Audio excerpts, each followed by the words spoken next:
Bonsoir, bonjour, good morning. Je suis en 20. Déjà? Oui, on est rendu au chapitre 20. Il reste plus que deux. Enfin, celle-là et puis celle de demain. Ah, c'est passé vite, hein. On a appris tellement de choses. On a vu, revu tout plein de choses sur Jésus. Waouh! Le plus important, c'est qu'on l'ait vu lui. Amen. Qu'on le voit et qu'on le voit et qu'on le voit. Avec les yeux. Pas physiquement, hein. Écoute, moi, je ne l'ai jamais vu en chair et en os, hein. Je n'ai pas eu cette grâce-là, ce n'est pas mon histoire, c'est pas mon témoignage. Mais, il m'a fait la grâce de le voir en personne. En personne. Ah, c'est super. Quand je dis en personne, en esprit. Amen. Alors, on va remettre ce moment entre les mains du Seigneur. Seigneur, merci. Je prie tout simplement que ce soir, on voit Jésus. Amen. Amen. Tout simplement. Alors, on va voir que là, on est au chapitre 20, au premier verset. Le premier jour de la semaine, Marie de Magdala se rendit au sépulcre dès le matin, comme il faisait encore obscur, et elle vit que la pierre était ôtée du sépulcre.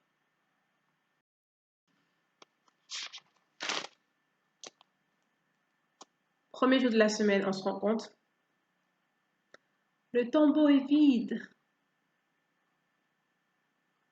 Je vais le redire. Le tombeau est vide. Qu'est-ce qu'elle fait quand elle se rend compte que le tombeau est vide? Elle courut vers Simon-Pierre et vers l'autre disciple que Jésus aimait et leur dit, ils ont enlevé du sépulcre le Seigneur et nous ne savons où ils l'ont mis. Attends, elle n'était pas toute seule, pourquoi elle dit nous ne savons? Là, on parle de elle hein, comme personnage principal, mais il y avait d'autres personnes avec elle là. Hein. Donc, le tombeau est vide, sa réaction, ils ont enlevé son corps. Alors que qu'est-ce que Jésus avait dit qu'il ferait? Il ressusciterait le 3e jour. Donc, le tombeau est vide, c'est qu'il a ressuscité.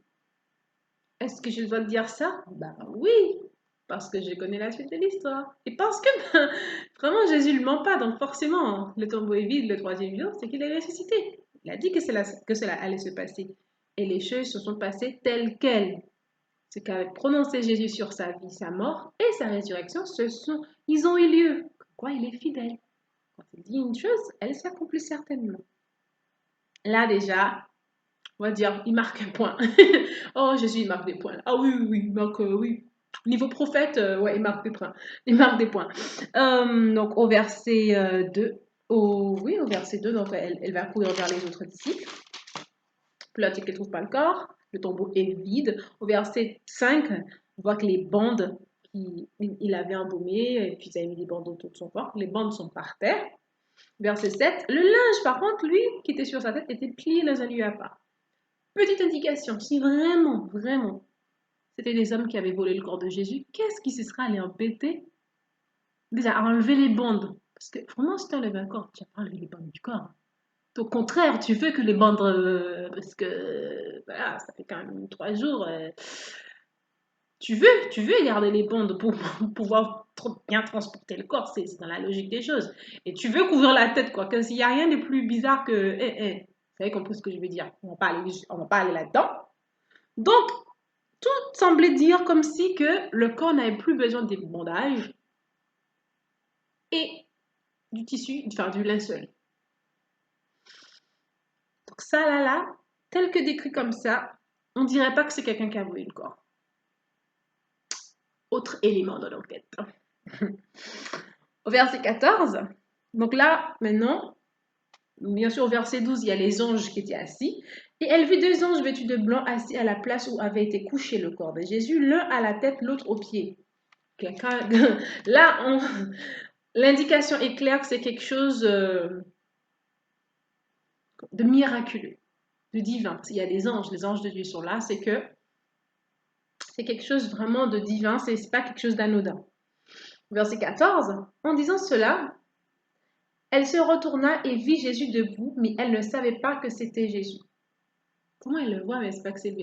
Elle a quand même des yeux, elle ne pense pas de lunettes comme moi, quoi. Enfin, je vais te dire, à l'époque, Elle avait des yeux. Elle avait bien des yeux pour voir que le corps n'était pas là. Donc, elle a... Pourquoi? Bah, moi, je pense que tu peux même voir Jésus comme ça, nez à nez. Des gens peuvent le voir, des gens l'ont vu, comme on l'a vu. Hein. Il y a plein des pharisiens, même ceux qui l'ont frappé.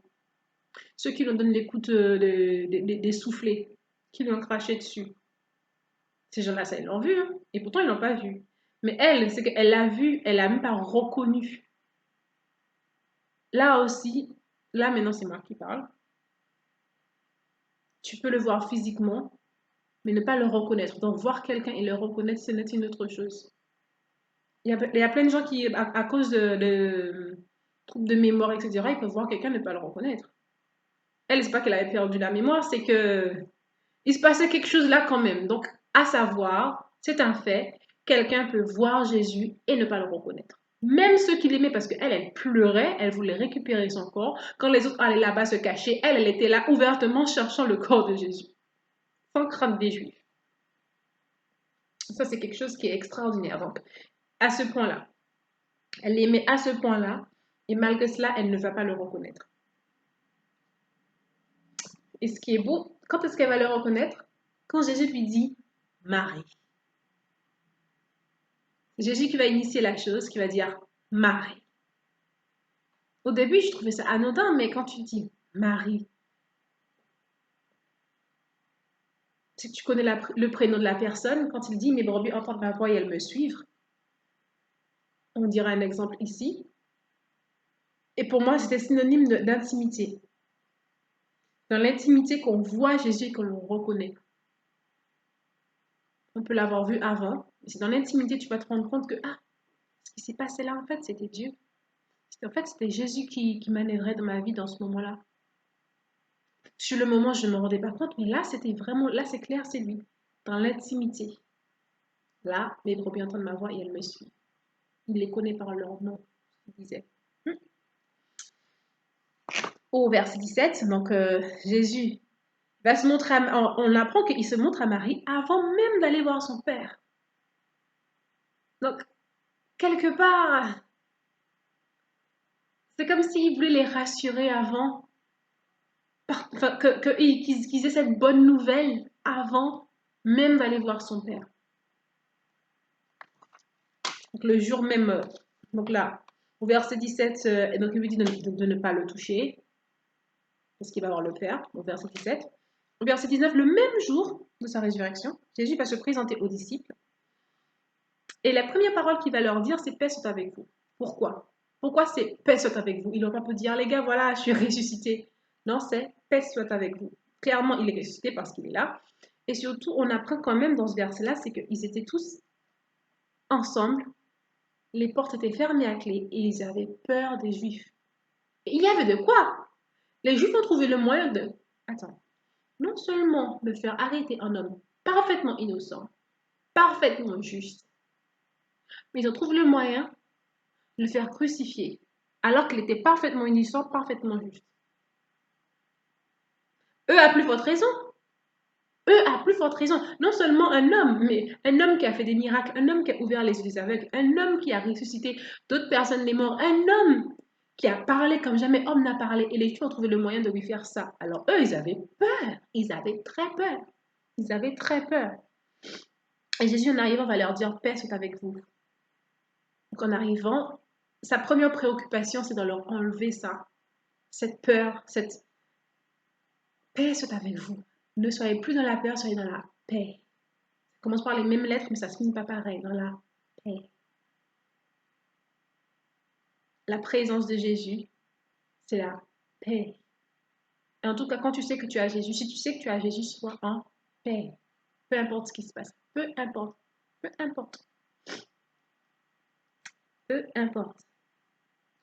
Au verset 20, on voit qu'il prend également soin de montrer à Thomas, qui n'était pas là la première fois, donc 8 jours après, il prend soin de montrer à Thomas que c'est vraiment lui.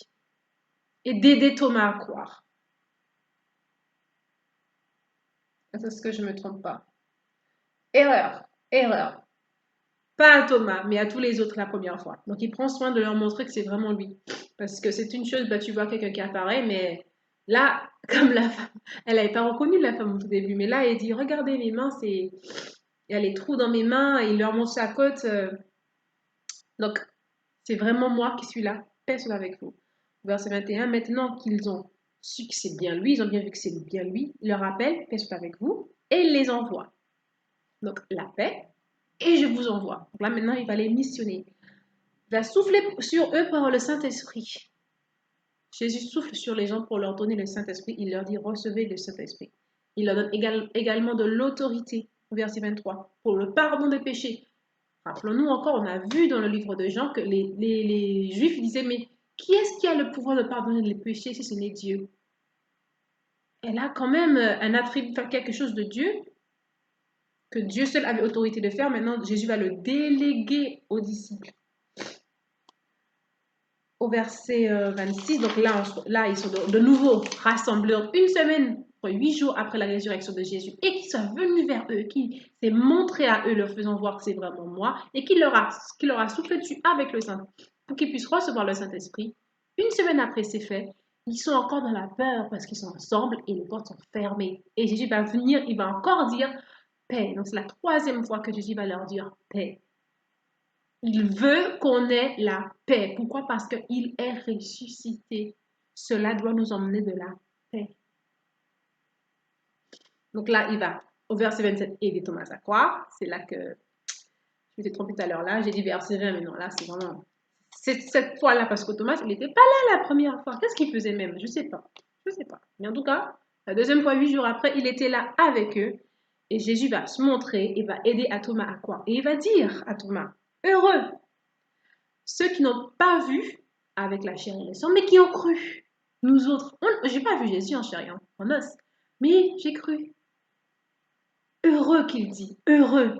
Donc si aujourd'hui tu crois en Jésus et que tu ne l'as pas vu dans la chair, mais que tu l'as vu en esprit et que tu reconnais qu'il est le Fils de Dieu, tu reconnais qu'il est le Messie, qu'il est le Christ, sache que tu es heureux.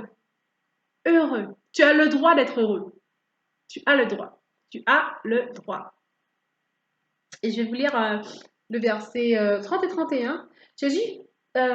Jésus a fait encore en présence de ses disciples, pardon, Jésus a fait encore en présence de ses disciples beaucoup d'autres miracles qui ne sont pas écrits dans ce livre. Donc, ça veut dire que les miracles qui sont écrits là ne sont pas, c'est pas exhaustif, c'est pas exhaustif.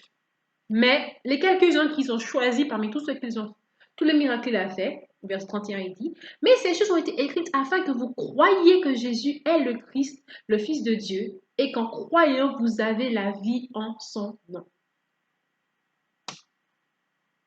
C'est également pourquoi j'avais à cœur qu'on voit Jésus à travers les livres de Jean. Ben, je vous dis à demain pour la dernière. Et à demain, simplement. Bye bye.